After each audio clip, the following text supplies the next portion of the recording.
Hi, good morning. It's a new day, and I'm just so excited. I'm Dr. Miriam Smith, DNP in Healthcare Systems Leadership, and I'm the host for Empowering New Nurses. And I'm just so excited to have our different guests coming on, interviewing them, and them sharing their experiences with our young nurses and with the guests, of course. And so this morning, I just want to tell you something special because we're celebrating Black History Month. I know for sure, and you know too, that there are many Black individuals who have been inventors, who have been great contributors to society that we all are benefiting from right now. And so this morning, we have a female doctor, MD, that is, who will be telling us about herself, telling us about some of her contributions to society, and also right here in New York, where I'm at right now. This morning, I want to welcome our special guest, Dr. Marcia Harris. The floor is yours, Dr. Harris. Hi, good morning, Dr. Good Smith. How morning. are you? I'm great. I'm great. And I'm even greater since you're here. Okay, thank you very much. You're welcome. Where would you like me to I begin? would like you to tell us about your beginnings. And of course, Oh, tell us about your career and your contribution and how you come into the picture. Because my special reason, I know that you were first of a first, if that makes sense. Let us hear it. okay. Okay. All right. Well, I came from Jamaica right after high school at 15 years old and went to Pace University in New York City. Graduated at 19. I actually worked for a year and Wow. then went to medical school at Columbia University, where I had a full scholarship and literally got out of medical school owing $4,000. I love saying that Wow. Wow. because I know what the tab is now Right. for medical school. And it's interesting because all my aunts are nurses and they tried to get me to do nursing. Why do you want to be a doctor? You know, as a nurse, you can have a family and you can, you know, work and pay for medical school if it comes down to it. And I told them, well, you know, I want to be a doctor and I will get scholarships. If not, I'll take out loans. It so happens that the person who gave me the scholarship said that he never gives anybody everything. So because of that, let's say my budget was $30,000 for the year. He gave me 29 and lent me one. So at the end of the 4 years of medical school, I owed $4,000. Okay. So came out of Columbia. I did an internship in internal medicine at Harlem Hospital. And then I went to Cornell, New York Hospital. This was, remember, in the early 70s. And I went to New York Hospital and did an OBGYN residency. And the first year talking about is I was the first Black female to train in that program. Now, Wow. the significance, New York Hospital is the second oldest hospital in the country. And I was the first Black female in the early 70s to train in OBGYN at the New York Hospital, Weill Cornell Medical Center. Thanks so much. That's significant. That is outstanding. And we all should take note of that. Kudos to you. Well, it might be outstanding, but it's actually pretty sad that in this day and age, we're still having to say the first this and the first that. You know what I mean? Yes. But what can I tell you? Yes, in terms of Trailblazer, I was the administrative chief. Now I'll tell you, when I was a resident, there are men, because in those days it was still an old boys club, okay? And there are men on staff there who never scrubbed with me. When I was a junior resident, they would scream and holler at the chief resident, "Why are you giving me a junior? I'm gonna need good help with this case." And when I was the senior resident, they would say, "Oh, I don't need good help. I'll take the intern through it," just so as not to scrub with me. But the joke was on them, because guess what? The last year, I was the administrative chief resident. So like it or not, they had to deal with me because I was the one making the schedule, giving them the help, and doing, in charge of everything else. Now, it's interesting because when I completed the residency, half the people in my year got offers to join different groups and what have you. And of course, I didn't, because in those days, I was still, even though I was the administrative chief, I was a Black woman. Okay. And in those days, that was still a problem. I would go in to admit the patient at Cornell, for example, and I would walk in and say, "Hi, I'm Dr. Harris. I'm here to admit you to the hospital." And they would look me up and down and say, "Pass the bedpan, please." Or, "Can I get some towels?" Or, "This is not comfortable. Can you fluff up and get me another pillow?"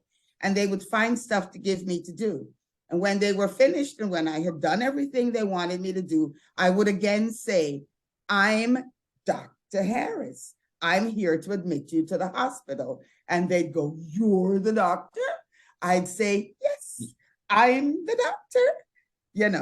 So, that's the era that we're talking about. Thanks so much for sharing that. What was your experience like with young nurses or the new nurses who came on board? Let us hear that. Well, nurses in general, as far as I'm concerned, are totally, totally, totally critical to the process. As a medical student and as a resident, and I learned so much, and we all do.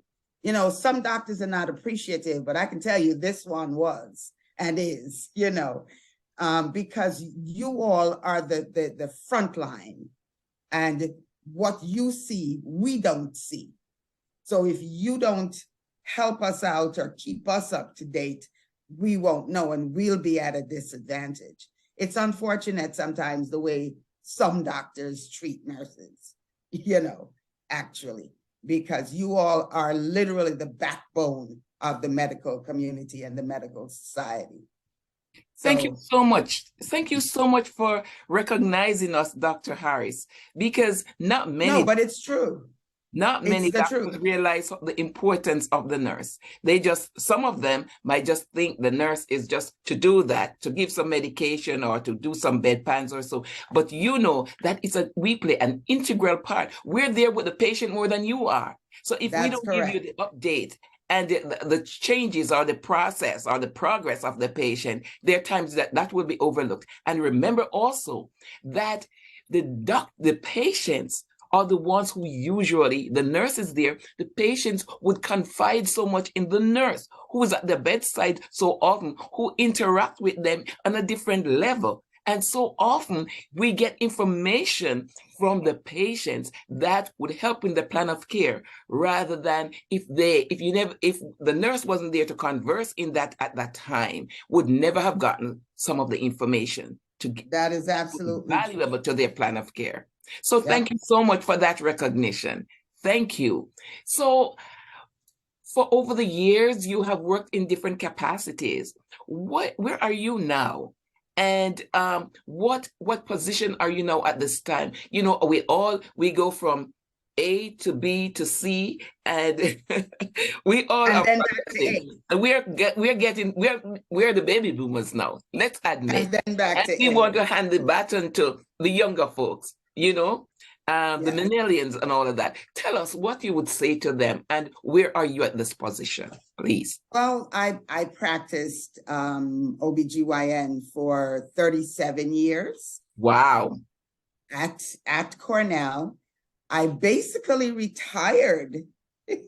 Congratulations. Retired 10 years ago. I lay on the beach in St. Lucia and Jamaica for a couple of months, came back to New York, New Jersey, ran around for a month, and then said, okay, now what do I do? Congratulations. So Congratulations. actually, And you're looking great to be well, enjoying. thank I you. mean, you worked hard, so it's time to Oh, enjoy. absolutely. I Yeah. paid my dues. Trust me, I paid my dues. But what happened was, so 10 years ago, after I tried retirement for 3 months, I realized that I was not ready to hang it up yet, and that there was still a lot that I could contribute. And because of that, I actually went out and I worked in a practice. It's not really a clinic, but in an anti-aging practice for about 4 or 5 years. And then 4.5 years ago, I actually restarted a practice, but this time not in OBGYN, basically focused on sexual wellness. So I am at Madison Avenue and 49th Street, 425 Madison Avenue, the 16th floor, and it's called the Wellness Restoration Center. And what I do, yes, the Wellness Restoration Center. And what I do really basically is sexual wellness for females and males. So I do erectile dysfunction, I do vaginal rejuvenation, I deal with patients who, women, as we go through menopause and we get dry and that type of thing. I mean, there are things we can do now to fix it. And men, a little known fact, because again, most men don't talk about it, but 50% of the men you see walking around out there older than 40 years old cannot perform in the bedroom. And we have good treatment, non-invasive, and really, really works, So that's the basis of my practice right now. The other thing that I'm focused on is weight release, and I don't say loss, because once it's gone, you're not supposed to get it back. So if you lose something, you're going to go looking for it, right? So I have a tremendous weight release program, okay, which really does work. The program is customized for whoever comes in, depending on where they are, how much they need to release, and what they will do. Because, that's one of the problems with weight, is that if I say to someone, I want you to do this amount of exercise and eat this food, and they look me up and down and say, no, never happened, I'm not giving up my pork chops or my chicken, it's not going to work for them. So the programs are entirely customized, including the new diabetes drug that's out there for weight loss, which works very well, by the way. Absolutely. I'm having a good time because I'm actually helping people. In addition, I do nutrition and thyroid and adrenal balance hormones. That's the other piece of the puzzle, which is usually missed, okay? You can try everything. If your hormones are not balanced, you're not going to do very well. Thank you so much for that educational piece there. And that is so informative, because I can imagine many of us were not aware of your practice and what you are actually contributing in this specialty, sexual area. So that is outstanding, and we appreciate you for that. And I know in our audience today, there may be others who might be concerned, have some concern. And I would like you to repeat again. Just repeat for us your address. Oh, the Wellness Restoration Center, which is at 425 Madison Avenue, New York City. That's corner of 49th Street. I look out my consultation room and I'm looking at St. Patrick's Cathedral. And I'm a couple of blocks from Rockefeller Center. It's beautiful, really. Nice, beautiful area. Beautiful scenery. Oh, absolutely. But it's, I think, an area that we actually need to get into more, Because, you know, it's so funny. So many of us are now living our lives. Most of our lives actually is being lived at this point. We're living 1/3 or more. I mean, because let's face it, your great-great-great-grandmother and mine didn't live past 50. And the average age of death right now for a woman is 84, and for a man is 79. So we're definitely living a significant portion of our lives now. And we would like to live it like you and me, as opposed to pushing a stroller and can't move from one position to the next and need help with our activities of daily living, you know. So nutrition and weight loss and all of that type of thing is really, really, really important to what's going to happen to us, the baby boomers, as we get older and as the millennials come behind us, because whether they know it or not, they're coming. They are. They are. They are. Indeed, yes. Well, I just want to say thank you so much, Dr. Harris, for having taken time out of your, I'm going to say, of your experiences, of your practice to come and on this platform, Empowering You Nurses platform. And we appreciate you coming on.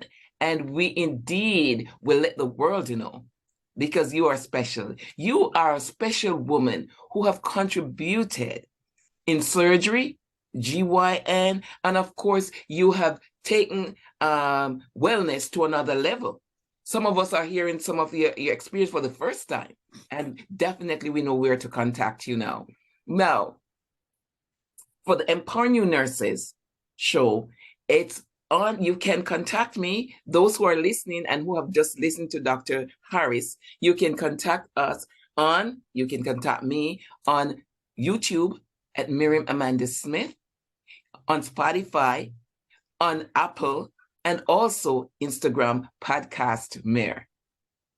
You have information, you need information as a young nurse, because in the initial phase, you know that it can be challenging. Fear of the unknown, fear sometimes even to talk to the doctor, fear of bullying, and there's so many areas of fear. And so today, let me hope you'll go on, you'll subscribe on YouTube, and of course, you have listened, so you can go and repeat, you can go back and you can listen to the recordings. So thanks so much for my audience, my young nurses. And of course, I know some seasoned nurses were listening also, and it was refreshing indeed. Thanks so much, Dr. Harris, for coming on, and happy, great, and thank you for your contributions as a Black woman to society. And thank you for having me. Thank you so much. God's blessings. Bye. Thank you.